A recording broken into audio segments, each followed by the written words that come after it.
Halo teman-teman semua, balik lagi di acara podcast ngobrolin kerjaan. Nah, sini gue udah punya satu bintang tamu nih di episode kali ini. Ini menarik karena sebenarnya lagi isunya tuh kemarin kan live shopping kan ada yang di take down kan dari Indonesia. Nah, sekarang kita kedatangan hostnya nih, host yang emang hari-harinya dia support buat jualan produk lah gitu. Jadi nanti lebih dalamnya kita bahas lagi di sini. Gue punya Anggun. Hai. Gimana, sehat Gun? Alhamdulillah. Alhamdulillah sehat. Oke. Nah, ya Anggun ini adalah host live shopping dari si Orange.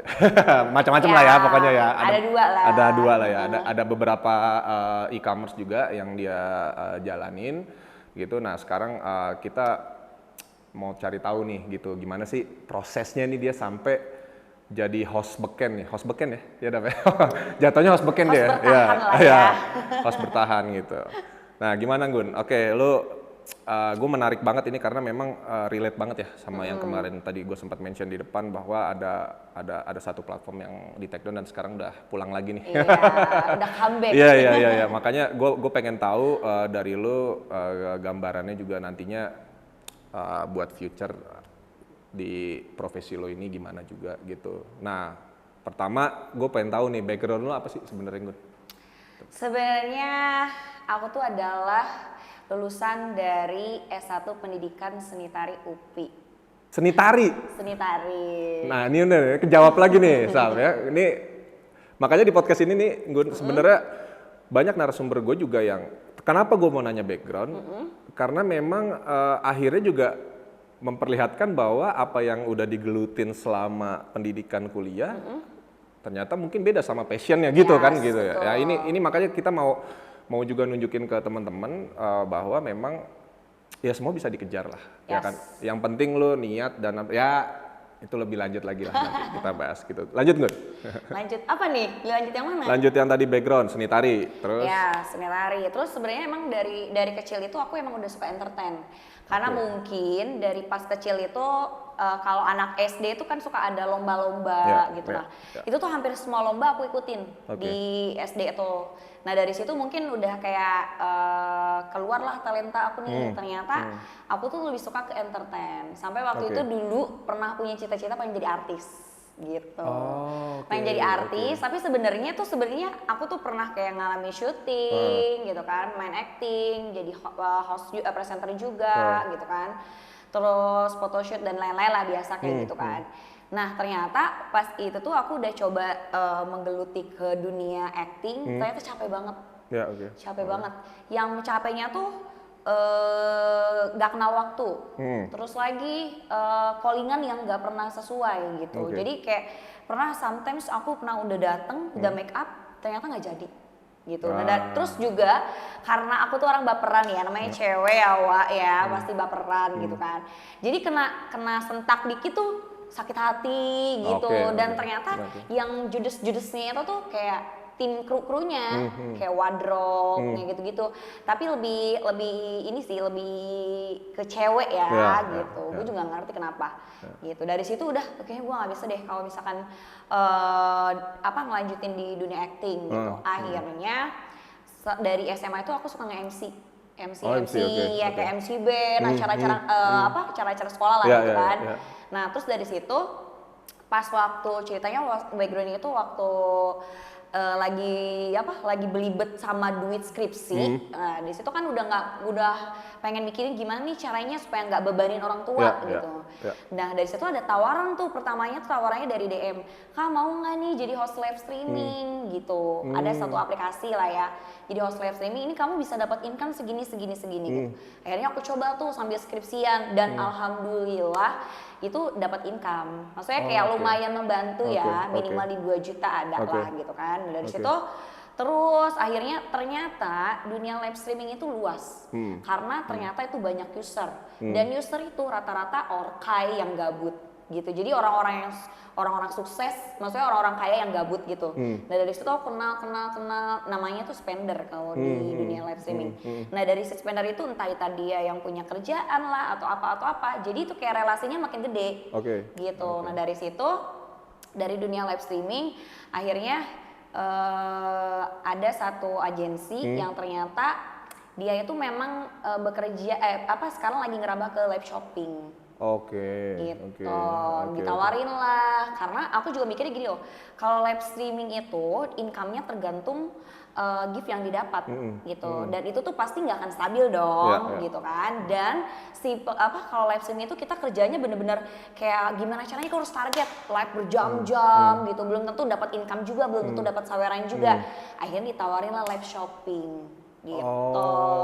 Karena memang si satu agensi ini tuh dia buka live shopping juga, jadi pengen merambah ke live shopping. Karena kalau kita lihat kan sekarang media lagi banyak yang affiliate, banyak yang jualan. Sekarang udah pakai segala-gala media gitu kan. Nah akhirnya oke lah aku coba tuh live shopping. Nah dari situ ternyata lumayan juga nih, karena kita ibaratnya kayak cuma ngomong di depan kamera tapi dapat duit. Gitu. Itu enaknya. Gitu sih, itu gimana perjalanan kenapa aku bisa jadi live shopping sekarang, host live shopping. Oke. Jadi memang awalnya ceritanya mau jadi artis, cuma karena mungkin pressure lo mental di situ kan. Gitu. Bener. Tapi gini, sebenarnya gini, bukan meluruskan, tapi mungkin yang dialami sama Anggun itu adalah beberapa oknum sebenarnya. Memang ada yang seperti itu. Cuma gini, ada juga kayak misalnya lo ketemu sama produser atau director yang galak misalnya gitu, tapi itu memang buat nge-build mental kan. Sebenarnya kan itu kan gitu jatuhnya. Jadi semua kerjaan pasti ada lah ya kayak gitu. Lo pasti sekarang benar masing-masing. Mungkin memang belum jalannya. Betul, belum jalannya. Dan memang rezeki lo akhirnya kesini kan gitu kan. Betul. Nah, terus tadi dari seni tari. Nah, lu nggak kepikiran buat itu kan entertain juga sebenarnya kan, ya kan? Lu nggak kepikiran buat ngelanjutin aja itu tari gitu saat itu? Nah, jadi ceritanya waktu itu tuh emang dari SD, SMP, SMA kan ekskul tuh. Nah, aku ikutan ekskul seni tari sampai akhirnya bisa masuk ke Universitas Pendidikan Seni Tari Indonesia itu dari jalur prestasi karena aku banyak sertifikat seni tari. Jadi akhirnya lolos tanpa harus tes dulu gitu. Nah sebenarnya waktu itu tuh aku pernah punya problem tuh sama orang tua. Jadi sebenarnya gini, aku tuh orang tua udah tahu nih, aku tuh pengennya ke entertain. Sampai waktu itu aku pengen ke Ilkom tetap, ilmu komunikasi gitu kan. Tapi tetap kata nyokap tuh bilang kalau entertain itu kamu nggak perlu harus kuliah. Kata gitu, kamu tinggal bangun aja talenta yang ada di diri kamu gitu, nggak perlu kuliah. Yang penting itu kamu kuliah di mana kalau misalkan kamu nggak jadi artis, kamu bisa jadi yang lain. Gitu katanya. Jadi kan ibaratnya kalau mentok-mentok gue nggak jadi artis, gue bisa jadi guru gitu kan. Benar. Karena ini pendidikan seni tari gitu. Karena basically nyokap juga dia guru juga, mungkin kayak pengen meneruskan kali Dari situlah sampai nangis-nangis kayak gitu. Tapi ternyata pas masuk seni tari justru dari situ jalannya. Ada jalannya. Sebenarnya mau kita basically kuliah apapun, kita nggak akan jadi seseorang kalau kita nggak membuka diri untuk mencari relasi. Itu sih. Setuju. Dan aku tuh orangnya kalau ngobrol sama orang itu cepet akrab. Jadi dari situ tuh kayak kenalan. Aku ada job ini nih, ada job MC waktu itu pernah. Ada job MC, kamu bisa nge-MC kan gitu kan. Mau nggak nih nge-MC acara ke Cirebon gitu. Dan bayarannya lumayan juga. Oke, dari situ tuh kayak tahu nih aku sering MC, sering syuting lain-lain. Akhirnya diajakin, nambah relasi, nambah job banyak. Udah deh dari situ. Oke. Gitu. Jadi memang balik lagi ke diri masing-masing. Iya. Gue setuju banget karena mungkin gini ya. Mungkin nggak tahu ya, nanti teman-teman bisa sambil introspeksi sama-sama lah ya gitu nanti di rumah, bahwa memang apa yang diminta sama orang tua buat dia kuliah, kadang juga ada dengan tanda kutip ego orang tua. Mungkin gini, nanti biar kamu nerusin ayah atau mama misalnya gitu ya gitu. Cuma balik lagi, kan namanya passion kan lo nggak bisa mangkir gitu ya. Ini passion lo apa gitu ya, kayak gue deh, gue kuliah apa, sekarang jadi apa misalnya. Emang gitu ya gitu. Kalau gue itu ngambil jurnalistik. Terus emang jadi apa sekarang? Sekarang ya begini aja nih. Ya Gua sama juga nggak sih gua jurnalistik juga itu kan? sebenarnya gini, kalau yang gue tangkap adalah gue tetap dapat ilmu jurnalistik gitu. Nah, yang membuat gue keluar dari jalurnya adalah balik lagi passion gitu. Passion gue ya gue seneng di media, strategi, production apa semua gue jalanin itu. Akhirnya yang kehidupan gue sekarang kayak gitu. Nah, makanya yang kenapa gue bilang kepake, yaitu pertama knowledge-nya pasti, ya kan? Karena knowledge di jurnalistik kan juga ada komunikasinya juga, ada fotografi, masuk lah ya yang lain ya gitu. Nah, balik lagi itu pun juga akan kepake, benar kata nyokap lo juga, itu pun lo mau kuliah apapun itu akan kepake, karena itu kan itu fundamental kita kan yang kita dapat pertama sebelum kita benar-benar terjun ke hutan lah istilahnya kan gitu kan kasarnya. Nah, inilah juga fenomena yang memang tujuan kita Gun di sini juga buat ke teman-teman juga bahwa apa yang udah digelutin sebelumnya baik itu udah kemauan sendiri atau apa tapi memang nantinya bisa mengarahkan sendiri gitu passion apa. Yang penting kan memang pertama niat sama jangan lupa banyak main, networking itu penting. Iya, ya kan? relasi itu penting banget, parah. Dan lo juga berasa di situ kan? Berasa banget. Ya, gitu. Makanya kayak tadi lo tiba-tiba dari seni tari ya lo kan nggak pernah tahu ya mungkin gini pas saat lo kuliah gitu lo nggak tahu ternyata orang yang nggak gue kenal tapi gue sering lihat ternyata partner bisnis gue kan kita nggak pernah tahu ya kan gitu. Nah makanya balik lagi menarik kan gitu, maksudnya nih ceritanya si Anggun juga dari seni tari tiba-tiba dia jadi host gitu walaupun memang awalnya lu banyak tawaran kan ya di host juga. Oke. Menarik. Nah terus Gun, waktu yang seni tari itu lu itu spesifik nggak sih misalnya kayak tarinya tuh kayak modern dance atau tarian daerah? Gue belum tahu nih maksudnya. Nah kalau pendidikan seni tari itu emang kita dibentuk untuk menjadi guru. Jadi tarian-tarian yang kita pelajari itu tarian-tarian yang memang biasa diajarkan di sekolah. Oh berarti gitu. daerah ya banyak ya? Iya tradisional. Kayak misalkan dari Papua kita belajar, dari Sunda klasik, tari klasik yang kayak gitu-gitu. Jadi lebih ke tari tradisional sih. Dan lo harus ngafalin semua? Iya, tapi sampai sekarang gue lupa. Oke. Berarti semua tarian di pulau-pulau di Indonesia itu lo hafalin? Wah gila ya. Tapi itu kayak per semester. Iya, per semester. Jadi misalnya kita semester 1 tuh belajar tari Papua, tari klasik, terus tari topeng misalnya gitu. Ya udah, semester itu semester 2 tuh nggak akan dipelajari lagi semester 1 yang tarian itu. Jadi ya kayak satu semester gue udah lupa. Udah. Iya. Gitu aja. Enggak, karena kan gue ngebayangin kalau misalnya kayak gue misalnya ikut taekwondo atau karate gitu. Tapi kan ya udah itu spesifik kan emang lo bela dirinya yang materi karate atau taekwondo gitu. Nah, ini kalau tari makanya tadi gue bingung. Gue pengen nanya gitu, kalau tarian apa semua dari Sabang sampai Merauke lo hafalin gitu. Wah, dipelajarin. Keren. Karena kan kalau kita terjun misalnya jadi guru kan kita harus benar-benar ngasih tahu gitu kan. Kayak nih Papua tuh tariannya gini loh gitu. Kalimantan tuh tariannya gini gitu. Dan yang lo tahu teman-teman lo semua angkatan lo itu bener ada banyak yang jadi guru? Banyak. Oke. Tapi kalau menurut gue sih ya yang jadi guru itu adalah mereka-mereka yang memang di zona nyaman. Jadi maksudnya tuh kalau gue sendiri kan fashion gue bisa banyak yang gue lakuin gitu. Mungkin yang jadi guru tuh kayak udah mentok ini yang gue pelajarin di kuliah ya udah gitu keluar gue jadi guru gitu. Kalau gue sendiri karena memang basically-nya udah ngental banget nih entertainnya gitu. Nggak bisa. Nggak bisa. Ya pengennya yang emang lo lebih lebih ada banyak exposure lah mungkin. Jadi gue tuh nggak bosan kalau ngerjain itu aja. Oke. Gitu dan nggak suka dapat penghasilan cuma dari situ-situ aja. Jadi kalau gue tuh orangnya pengen dari sini bisa dapat duit, dari sini bisa dapat duit, sini bisa dapat duit gitu. Tapi belum kaya-kaya. Akan Amin. Gitu ya. Oke, berarti memang ya apa ya? Sebenarnya keluar jalur banget enggak ya kalau gue bilang. Karena kan sama-sama lo merepresentasikan sesuatu ya kan. Karena kalau tari kan lo present tariannya gitu. Sekarang lo di host, lo live shopping, lo present soal produk biar orang mau beli kan gitu sama-sama aja gitu. Oke, berarti tadi balik ke perjalanan lo pertama kali host yang lo bilang live streaming itu berarti live streaming itu belum live shopping ya? Belum ya itu beda. Ya? Oh beda ya.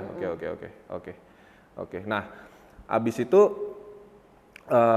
Berarti dalam satu agency itu dia expand bisnis ke live shopping, dia minta tolong lo untuk jalanin itu. Terus waktu awal-awal tuh gimana? Maksudnya antusiasme produk datang ke agensinya atau itu udah langsung rame atau gimana waktu itu? Itu kalau itu kan kayak kita dikirim barangnya kan, ada juga tuh kalau live shopping itu ada yang kita datang ke studionya, ada juga yang memang kita bisa live di mana aja, barangnya dikirim. Karena kebetulan ini tuh adalah produk make up, jadi kita bisa live di mana aja gitu. Jadi produknya dikirim ke kita, jadi kita bisa live di rumah. Oke. Gitu. Oh, lu banyak beauty ya, berarti beauty produk? Yes, beauty produk. Di luar itu ada? Ada kemarin. Industri di luar baju, itu? Baju juga? tas. Iya. Oke. Cuma karena kebetulan emang gue juga MUA, jadi sedikit banyak tahu lah tentang. Wah, ini 360 nih orang ini. MUA disikat gitu, ini semua disikat gitu. Jadi tentang pengetahuan tentang make up itu udah kayak tahu lah dasar-dasarnya. Iya. Dan lu juga udah terbiasa ngasih tahu si produk ini unggulan di mana, minusnya apa gitu. Begitulah. Kalau live shopping lu ngomongin minus produk nggak? Enggak dong. Enggak. Okay. Iya, enggak pernah. Jadi kita kalau misalnya ada yang nanya, terus kita ngerasa satu produk kita tuh ada kekurangan, ya kita unggulin kelebihannya lah. Oh. Gitu. Jadi kita bener-bener menutupi kekurangannya. Tapi mungkin lo filter dulu ya. Pasti kan lo ngobrol dulu sama si produknya kan, ini apa. Pasti kan ada, setiap itu kan pasti ada kekurangannya gitu. Maksudnya. Karena gue juga nyobain sendiri sih. Jadi jadi kita nggak bisa ngepresentasiin suatu produk kalau kita belum cobain. Oke, lo coba sendiri berarti. Coba semuanya. Oke, coba gitu. semua. Jadi kayak, ini kayak kekurangan ini deh, kelebihannya ini deh. Jadi kita sebutin yang kelebihannya aja. Oh, gitu. Kalau misalkan ada customer yang udah beli, terus dia sebutin kekurangan, ini gini. Kak, itu kan memang, jadi kita harus punya argumen untuk menjelaskan kalau produk itu tetap bagus gitu. Jadi itu salah satu tugas live shopping juga sih. Jadi bukan cuma hanya kita berdiri di kamera ya, di depan ada produk, ayo dong beli check out, nggak cuma kayak gitu. Kita juga harus punya tanggung jawab gimana caranya produk yang kita pegang itu kejual gitu. Dan orang mau berlangganan sama produk kita gitu. Seperti itu sih. Berarti kalau di agensi live shopping ini lo pasti sebelumnya akan di brief dulu karena lo punya KPI kan pasti. Ya kan total maksudnya total target lo untuk jual produk dalam satu ini pasti lo di brief sebelumnya kan gitu. Maksudnya lo harus gencar banget nih gitu sampai produk ini memang harus terjual gitu. Lo pernah nggak kurang dari target? Kebetulan kalau sistem agensi ini dia fee-nya per jam. Jadi maksudnya gini loh, kita dibayar hanya untuk menjadi host. Tidak perlu, maksudnya tuh nggak yang harus ada target, lu harus kejual segini, nggak harus kayak gitu. Karena biasanya yang kayak gitu tuh affiliate ya? Iya, jadi mereka nggak akan berpenghasilan kalau mereka nggak bisa ngejual. Gitu. Jadi memang tugasnya hanya untuk menjelaskan produk aja sih, lebih ke situ. Kalau target nggak ada ya? Dicocor gitu nggak. Oke. Nah, gini Gun, tadi lo bahas soal affiliate juga. Mungkin teman-teman di rumah mau dengar langsung dari yang bersinggungan sama si profesi ini. Ini kan sebenarnya dua profesi beda ya harusnya kan ya, affiliate sama host kan. Nah, ini teman-teman lo bisa jelasin nggak beda antara lo sebagai host live shopping sama si affiliate ini? Karena tadi lo bilang targetnya tuh beda nih dua orang ini nih gitu. Nah, itu lo bisa jelasin. Nah, biasanya kalau host live shopping sama affiliate itu tuh ibaratnya kayak kalau host live shopping itu hanya menjadi patung. Maksudnya patung tuh kayak lu cuma di depan kamera ngejualin ya udah gitu, mau kejual atau nggak kejual lu tetap dibayar. Tapi kalau affiliate itu tuh dia harus kerja keras karena income dia dapat dari situ. Jadi gimana caranya nih, gue harus bikin konten supaya orang mau beli produknya, terus gue harus benar-benar bisa ngeracunin kayak gitu. Karena kan pendapatan affiliate dari komisi. Dari komisi terjualnya gitu. Itu sih. Tapi kalau menurut gue mah ya lebih enak. Sebenarnya ada plus minus ya. Kalau live shopping itu udah jelas penghasilannya. Kalau affiliate itu bisa naik, bisa turun, Iya, tergantung komisinya. tergantung itu check out sih. produknya Iya. kan ya. Jadi emang ada plus minusnya juga. Oke. Maksudnya nggak bisa disetarain lah istilahnya gitu. Oke. Gitu sih. Oke. Iya, gue juga sempat observe juga pekerjaan si affiliate ini gimana gitu. Cuma memang dia tuh lebih apa ya? Dia tuh lebih ngedesain dirinya tuh buat 360, semuanya tuh diurus sama dia. Maksudnya kayak ya gue tahu targetnya harus berapa, biar komisi gue gede apa segala gitu-gitu kan. Cuma kalau lo memang pure lo presentasi soal si produknya aja ya, gitu jatuhnya gitu ya. Oke. Itu aja sih. Oke. Nah balik lagi nih teman-teman di rumah, ini kejawab lagi nih, dia Anggun ini waktu awal dia ditawarin sebagai host itu jatuhnya nggak sengaja ya, lo lagi nongkrong berarti Gun saat itu lagi? Enggak juga sih, jadi tuh kayak kebetulan cowok gue ini dia kerja di kantor agensinya, jadi maksudnya tuh kayak ini si pihak marketingnya tuh dia lagi cari host live shopping nih. Kebetulan gitu. Kebetulan. Iya. Dan memang kebetulan emang gue masalah public speaking udah dari SMA lah istilahnya gitu kan. Akhirnya diajuin lah. Pas diajuin langsung di ACC gitu. Langsung di ACC terus bisa dibilang jadi host yang bisa diandalkan. Oke. Gitu. Nah Gun, ini kebetulan ya. Kalau case-nya Anggun kebetulan pacarnya Anggun ini orang agensinya, terus dihubungin. Jadi ini kita butuh ada host karena kita mau expand bisnis, mungkin kayak gitu ya komunikasinya gitu. Nah sekarang Gun, kalau tips lo buat temen-temen yang mungkin masih bingung arahnya gimana, tapi gue tertarik deh pengen jadi host live shopping juga gitu.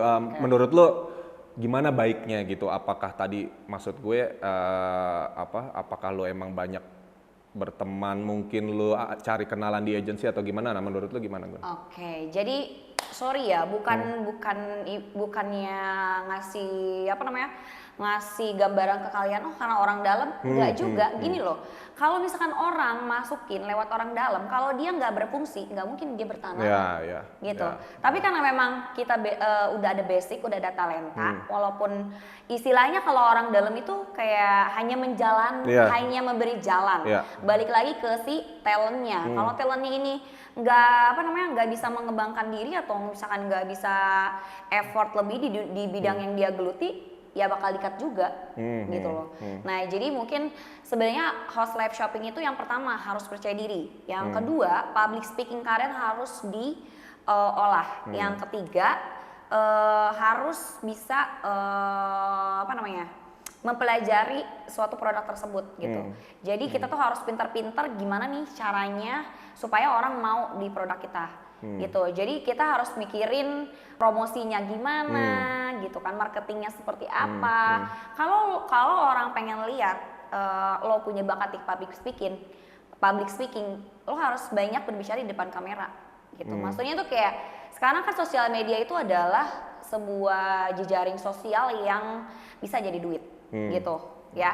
Nah, kalian tuh harus memanfaatkan si sosial media itu dengan baik gitu. Jangan cuma scroll, ngehujat, komen-komen, tapi pakai sosial media lo tuh sebagai portofolio diri gitu. Jadi entah itu misal kalau gue kan emang awalnya tuh ibaratnya bisa dibilang selebgram, enggak selebgram juga sih, maksudnya yang punya followers banyak gitu kan. Jadi otomatis kan kita harus bikin konten gitu kan, endorsement, dan itu tuh gak bisa secara langsung kita bisa ngobrol, kita bisa bikin konten, kita bisa depan kamera, nggak bisa. Karena yang kita omong di depan kamera juga harus berkonsep, nggak bisa ngasal gitu. Dan itu tuh mesti dilatih. Dilatihnya gimana? Harus sering berbicara di depan kamera gitu. Nanti lama-lama kalau udah kita terus lakuin, yang keluar dari mulut kita tuh kayak udah template gitu. Kayak udah, nih gue mau ngomong apa tuh udah tahu gitu, gue mau ngomong apa gitu. Itu sih, jadi public speaking kalian harus dilatih, terus juga kalian harus bener-bener sosial media kalian tuh pakai untuk portofolio diri gitu. Jadi biar orang lihat nih, oh ternyata dia itu suka public speaking, oh ternyata dia tuh suka jadi suka presenter, suka nge-host gitu. Nah dari situ orang bakal ngajak lo buat kerja di bidang yang lo tunjukin di sosial media. Gitu paham nggak sih? Misalkan nih kalau lu pengen orang narik buat lo jadi konten kreator food gitu kan, ya lu harus banyakin bikin konten food vlogger lah gitu. Jadi memang kita harus nge-branding diri kita. Sesuai yang kita mau. Kita tujuan branding diri kita jadi apa nih? Dan itu tuh harus di sosial media tuh lu harus kasih brand diri lu, harus munculin diri lu mau jadi apa. Baru orang mau ngajak. Gitu. Seperti itu. Oke, menarik. Berarti intinya adalah Anggun berpesan branding lah diri lu supaya orang lihat lu sebagai apa gitu. Lu punya interest di mana gitu kan Gun ya maksudnya. Jadi itu teman-teman salah satu tips dari Anggunnya buat kalau memang mungkin bingung jalurnya gimana Gun ya kan pasti gitu kan ya. Ini kan gue pengen tapi kadang gini, confidence orang kan levelnya juga beda-beda. Cuma beberapa orang tuh pasti akan mikir apa iya gue dengan bikin terus konsisten apa segala apa ada yang mau ngajak gitu apa. Ya kan mungkin dia berkaca quality gue sampai di mana gitu kan pasti kan. Nah, yang kayak gitu sebenarnya harus dibuang gitu ya. Maksudnya pemikiran mindset kayak gitu harus dibuang karena dengan konsistensi itu ya mungkin orang akan jadinya siapapun itu agensi besar atau agensi lokal atau siapapun ya bisa nge-hire gitu. At least kalau nggak lewat agensi produknya datang sendiri, bener? Betul. Ya kan? Sebelum gue masuk ke agensi, endorsement dari mana? Nah itu. Ya dari sosial media. Jadi gini loh ya. Buat kalian ini ya yang sudah yang udah insecure dengan diri sendiri, angka aja mulai dari 0, nggak langsung 10, nggak langsung 100, dari 0 semuanya. Ya, artis-artis yang sekarang udah gede namanya semua dari 0. Yang beauty vlogger yang kontennya bagus semua dari 0. Mereka dari pakai HP BB, HP apa gitu yang jelek bisa sampai jadi bagus itu karena memang mereka mengalami proses pembelajaran. Itu mengalami proses pembelajaran. Jadi kalian itu harus benar-benar mengalami tahap pembelajaran, belajar gitu. Karena orang yang bisa bergaya itu juga mereka belajar kok. Dari yang kaku tapi bisa jadi ini karena kebiasaan. Kita biasa mandi ya karena kita emang setiap hari dilakuin. Kita mandi ya dilakuin tiap hari gitu. Kita makan dilakuin tiap hari. Jadi memang harus berulang-ulang untuk menjadi profesional. Gitu. Jadi jangan malu untuk memulai, jangan malu untuk berproses. Gak ada orang yang langsung tinggi kok. Kita mau naik ke lantai 2 juga naik tangga dulu coy, gitu kan ya. Jadi memang harus melewati fase-fase merangkak, berjalan. Kita tumbuh juga ada prosesnya kok gitu. Jadi jangan udah insecure duluan. Kayak gue capek deh kok gue belum ada terus nih yang endorse segala macam. Nah, lu harus mikir tuh gimana caranya lu punya konten yang bagus, yang kreatif, dan dari situ tuh otak lu digali gitu, digembleng supaya bisa maju, bisa bagus. Gitu sih. Selain tadi emang harus rebranding dirinya sendiri, juga ya harus ada unique selling point ya gitu. Apa yang mau dijual, apa yang membedakan dengan si orang-orang lainnya gitu. Dan balik lagi ke rezeki masing-masing. Karena ada apa ya namanya? Kita tuh punya fase rezekinya sendiri, punya fase waktunya sendiri. Jadi kita jangan bandingin diri kita sama diri orang lain, karena setiap orang itu dia punya waktunya sendiri kok gitu. Dan belum tentu yang sekarang udah naik di atas dia nggak mengalami proses jatuh bangun, nggak mungkin gitu. Ya pasti. Kita tuh sering ngeliat maksudnya kayak yang tiba-tiba viral terus tiba-tiba redup. Itu kenapa? Karena dia tidak mengalami proses. Jadi viralnya itu dia viral yang value-nya 0. Tapi kalau kita viral gara-gara kita punya value, itu bakal terus naik. Betul, gitu. betul. Jadi intinya kita harus bikin diri kita punya value. Yang bisa orang lain lihat, yang bisa orang lain nilai, dan yang bisa orang lain pakai gitu. Iya, betul. Gitu. Setuju. Karena ya apa yang jadi viral di kita itu, ya nggak di Indonesia doang ya, di mancanegara semua. Ya kalau tadi lo bilang gitu, kalau nggak ada value-nya ya udah gitu. Iya, cuma selewat. kan banyak juga kan case yang memang apa dia tiba-tiba viral tapi meninggalkan banyak meninggalkan pekerjaannya, akhirnya ya dia nggak ada proyeksi ke depan perhitungannya seperti apa, ya udah akhirnya stuck gitu kan gitu. Ya itu maksudnya itu jadi pelajaran lah, nanti bisa dihindarin lah yang seperti itu gitu. Nah terus oke, Gun, ini sebenarnya udah clear banget lo background seperti apa, perjalanan journey lo, terus sampai lo ngasih tips juga tadi ke teman-teman bahwa memang apa tuh namanya, kalau lo bingung arahnya kemana, ya udah lo rebranding diri lo sendiri, lo konsisten sampai nanti akhirnya ya mau itu direct dari brandnya langsung, dari produk langsung atau dari agency yang hire, itu udah clear semua. Nah sekarang yang gue mau tanya adalah soal profit lo. Nah, profit lo itu sebagai host live shopping, karena lo berada di agency, itu lo dihitung per hour atau lo punya salary fix per bulan? Per jam. Per jam ya? Tapi iya, kita per jam terus nanti diakumulasikan setiap bulan gitu. Jadi ibaratnya kalau kita nggak live di jam tersebut, ya udah kita nggak dibayar di jam itu. Oke. Gitu. Tapi Jadi hitungannya kita tetap per jam. dibayar sesuai sesi yang kita lakukan. Baru nanti diakumulasi Iya. di tiap bulan lo ditransfer gitu. Oke. Terus kalau misalnya dari target ya, misalnya dari target, mungkin kan itu kan pasti kan di orang marketingnya ya yang ngurusin berapa KPI yang harus terjual dan lain-lain. Itu misalnya dari beberapa yang ditentukan sama si brand, antara brand dengan agency, kalau ada beberapa yang lo berhasil misalnya dari 2000 produk yang harus terjual, lo jualin hanya 1000 nih, berarti kan under sebenarnya kan. Kalau lo lihat laporannya misalnya gitu ya. Terus kayak gitu-gitu lo tetap ada bonus nggak sih jatuhnya dari penjualan itu? Sebenarnya kalau kita, jadi emang dari si vendor ini ada target nih, lalu kalau misalkan bisa tembus penjualan misalkan di nominal, misalkan nominalnya 40 juta, nanti bakal dapat bonus gitu. Cuma ya kita naik turun, ya namanya jualan ya, nggak bisa rame terus gitu. Kayak gitu sih. Oh berarti lo dapat bonus tapi ada limitnya yang harus dikejar dulu ya, berapa ya? Gitu Oke. Nah Gun, apa tuh kalau misalnya ya dari profit yang lo dapat gitu, ini oke nggak sih misalnya untuk kalau misalnya lo membayangkan nanti ketika lo berumah tangga, ya yang pasti kan nanti suami lo pasti kan bekerja juga ya, cuma kan lo menghidupi diri lo juga gitu kan kasarannya kan, bahkan sampai anak lo nanti. Itu proper nggak menurut lo dengan yang lo jalanin sekarang? Ini cerita gue dulu aja ya. Jadi gue tuh adalah tipikal wanita yang pengen berpenghasilan sendiri. Jadi nggak mau yang namanya bergantung sama siapapun.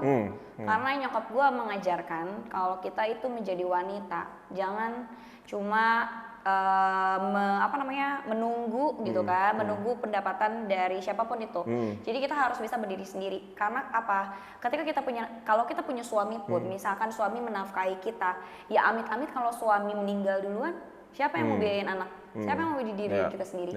Gitu. Jadi memang nyokap gue udah kayak ngajarin, lu harus bisa menjadi wanita yang punya value, yang lu tuh bisa berpenghasilan gitu. Nah, dan kebetulan dari dulu tuh gue dapat duit fleksibel, jadi nggak memakan waktu gitu. Dan ketika kalau misalkan gue sudah berumah tangga, punya anak, ini juga lab hanya per sesi aja gitu loh. Misalkan dalam 1 jam tuh cuma 6 jam, dan itu pun di misalkan kayak sekarang nih gue live dari jam 11 sampai jam 1, nanti mulai lagi jam 3 sampai jam 5, nanti mulai lagi jam 10 sampai jam 12 malam. Jadi menurut gue proper aja sih. Iya, karena justru kita bisa live di rumah sambil ngurus anak juga masih bisa, karena kita nggak harus ke mana-mana gitu. Kita nggak harus pergi ke kantor, nggak harus ninggalin anak gitu. Ya paling kita kalau misalkan nitipin anak juga pas kita lagi live doang, 2 jam doang kok gitu. Gitu itu sih. Itu jeda-jeda ya? Jadi satu hari itu 6 jam sekitaran segitu? Beda-beda sih, ada yang 4 jam, gue pernah waktu itu 8 jam 8 jam sehari? 8 jam, 6 jam, tergantung sesi yang dikasih dari vendornya. Oke. Ya berarti sebenarnya kurang lebih kayak kantoran juga ya kan. Kantoran kan cuma kan biasa 8 sampai 9 jam ya kan gitu. Cuma tapi memang kan kalau kantoran dia waktunya dibatas, maksudnya ditentukan gitu. Kita berangkat pagi pulang sore, nggak ada di rumah gitu. Jadi kalau menurut gue wanita tuh harus pintar ngurus anak gini. ya gimana dulu gitu, value wanita seperti apa dulu yang harus begitu gitu. Selagi kita menjadi wanita yang punya value, kalau menurut gue sih oke-oke aja ya. Iya. Karena justru kita sebagai wanita tuh harus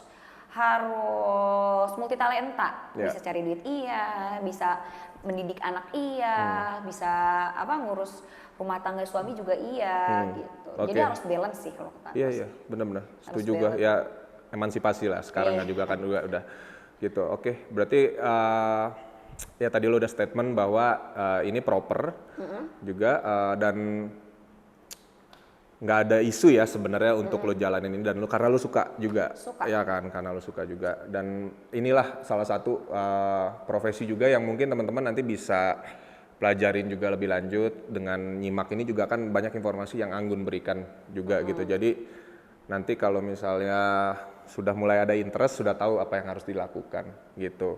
Nah, terus Gun, di profesi lo sekarang nih host live shopping itu ada ini nggak sih Gun? Ada nggak sih 1 atau 2 poin yang lo kerjakan tapi sebenarnya orang tuh belum tahu gitu. Maksudnya gini, orang melihat lo sebagai host adalah ya udah lo present produk sampai orang itu tertarik dan convert untuk beli ya gitu ya. Tapi ada nggak sih mungkin di balik itu lo misal Gun, selain lo presentasiin si produknya ini, terus lo harus juga mikirin reportingnya mungkin atau apa gitu, ada nggak sih yang kita mungkin belum tahu gitu dari host live shopping ini? Kayaknya beda-beda sih ya, beda-beda. Kalau di vendor gue sendiri itu kita laporan omset, jadi jadi udah dibuatkan tabelnya. Jadi kita kalau abis live kita checklist, terus kita dapat omset berapa, tulis udah gitu doang. Oke. Jadi cuma laporan omset doang. Yes. Laporan Nah, omset doang gitu. ini nih, tuh makanya tadi kenapa gue tanyain kayak gitu pasti biar tahu juga Anggun ya, maksudnya detail kalau misalnya Anggun ini ada di under satu agensi di lokal ya, agensi lokal ya. Ya, agensi lokal ini ternyata ya itu host juga butuh juga nanti bantu buat submit laporan itu ya, omset yang keluar gitu dan lain-lain gitu. Oke, menarik. Sip, itu aja paling Gun untuk sekarang. Mudah-mudahan ini bisa jadi bisa jadi tambahan informasi buat teman-teman juga gitu ya. Lo banyak ngasih knowledge juga tadi gimana perjalanan lo dan lain-lain gitu. Jadi nanti teman-teman juga hopefully udah tahu lah ya harus gimana memulainya kalau memang tertarik di posisi ini gitu. Oke. Boleh ngasih satu pesan nggak? Oh boleh banget, silakan. Enggak. Ini tuh kayak sebuah pesan yang mungkin harus tertanam di diri kalian. Tapi nggak tahu juga sih kalau gue pribadi ya. Kalau gue pribadi itu kita harus menjadi manusia yang punya penghasilan per hari, per minggu, per bulan, per tahun. Jadi bangun diri lu untuk bisa mendapatkan penghasilan dari keempat waktu tersebut gitu. Jadi balik lagi ke value diri. Kita tuh sebagai manusia harus bisa bermanfaat buat orang lain dan kita juga harus bisa punya value supaya kita bisa tetap bertahan hidup. Gitu. Jadi ingat ya guys, kalian harus bisa memikirkan gimana caranya kalian punya penghasilan per hari, per minggu, per bulan, per tahun. Oke. Super. Pesan-pesannya. Ini kayak dia gatel mau jualan produk deh. Lo ada bawa produk lo jual gitu ya. Soalnya dari intonasinya ini dia udah itu lo kayak mau presentasikan. Ayo guys, yuk beli ini. Gitu. Besok harga berubah. Wah, besok harga berubah. Oke. Menarik Gun. Sekali lagi gue terima kasih banget. Sama-sama. Udah mau hadir di podcast ngobrolin kerjaan ini. Nanti sebarin ke teman-teman ya. Bahwa lo ada di podcast ini dan apapun yang lo bisa sampaikan ke mereka gitu. Semoga berguna buat teman-teman semua. Kita ketemu lagi di episode berikutnya. Sehat-sehat terus, sukses selalu.